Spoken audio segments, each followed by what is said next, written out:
धार्मिक ग्रंथों के अनुसार मोहिनी एकादशी की तिथि अत्यंत शुद्ध और पवित्र मानी गई है। इस एकादशी के दिन व्रत उपवास रखने से पूरे वैशाख मास के दान का पुण्य फल प्राप्त होता है। साथ ही सुख, सौभाग्य और धन का आशीर्वाद भी मिलता है।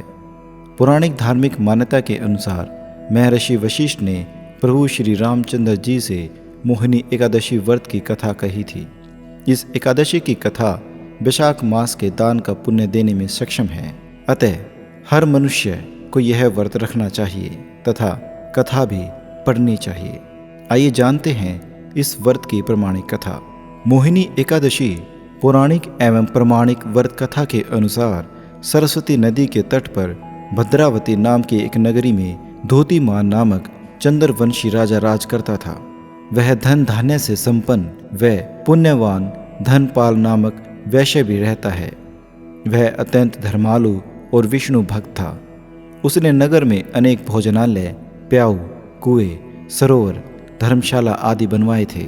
सड़कों पर आम, जामुन, नीम आदि के अनेक वृक्ष भी लगवाए थे।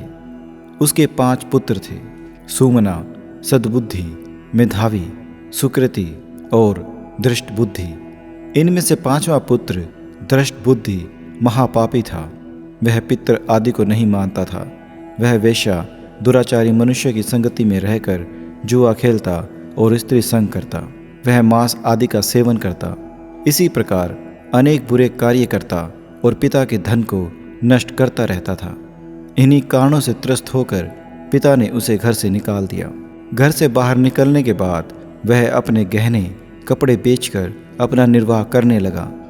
जब सब कुछ नष्ट हो गया तो वेश्या और दुराचारी साथियों ने उसका साथ छोड़ दिया। अब वह भूख प्यास से अति दुखी रहने लगा। कोई सहारा न दिखा तो चोरी करने लगा।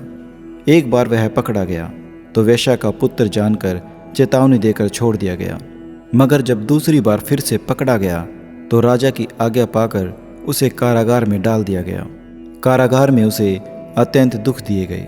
बाद में उसे राजा ने नगरी से निकाले जाने का आदेश दिया। वह नगरी से निकल वन में चला गया। वहाँ वन्य पशु पक्षियों को मारकर खाने लगा। कुछ समय के बाद वह बहेलिया बन गया और धनुष बाण लेकर पशु पक्षियों को मारकर खाने लगा। एक दिन भूख प्यास से व्यथित होकर वह खाने की तलाश में घूमता हुआ कौंडिन्य ऋषि के आश्रम में पहुंच गया। उस समय वैशाख मास था और ऋषि गंगा स्नान कर रहे थे। उनके भीगे वस्त्रों के छींटे उस पर पड़ने से उसे कुछ सद्बुद्धि प्राप्त हुई। वह कौंडिन्य मुनि से हाथ जोड़कर कहने लगा, हे मुनि, मैंने जीवन में बहुत पाप किए हैं। आप इन पापों से छूटने का कोई साधारण बिना धन का उपाय बताइए। उसके दीन वचन सुनकर मुनि ने प्रसन्न होकर कहा, वैशाख शुक्ल की मोहिनी एकादशी का व्रत करो, इससे समस्त पाप नष्ट हो जाएंगे। मुनि के वचन सुनकर वो अत्यंत प्रसन्न हुआ और उनके द्वारा बताई गई विधि के अनुसार उसने वो व्रत किया। इस व्रत के प्रभाव से उसके सब पाप नष्ट हो गए और अंत में वह गरुड़ पर बैठकर विष्णु लोक को गया। अतः इस तरह इस व्रत को करने से मनुष्य के मोह, माया, लालच आदि सभी तरह के पाप नष्ट हो जाते हैं। संसार में इस व्रत से श्रेष्ठ कोई व्रत नहीं है। इसके महात्म्य को पढ़ने से अथवा सुनने से 1000 गोदान का फल प्राप्त होता है। तो ये थी मोहिनी एकादशी की कथा। अगर आपको हमारी वीडियो अच्छी लगे तो आप हमारे YouTube चैनल को सब्सक्राइब ज़रूर कर दें और साथ में लाइक, शेयर और कमेंट भी अवश्य कर दें। धन्यवाद।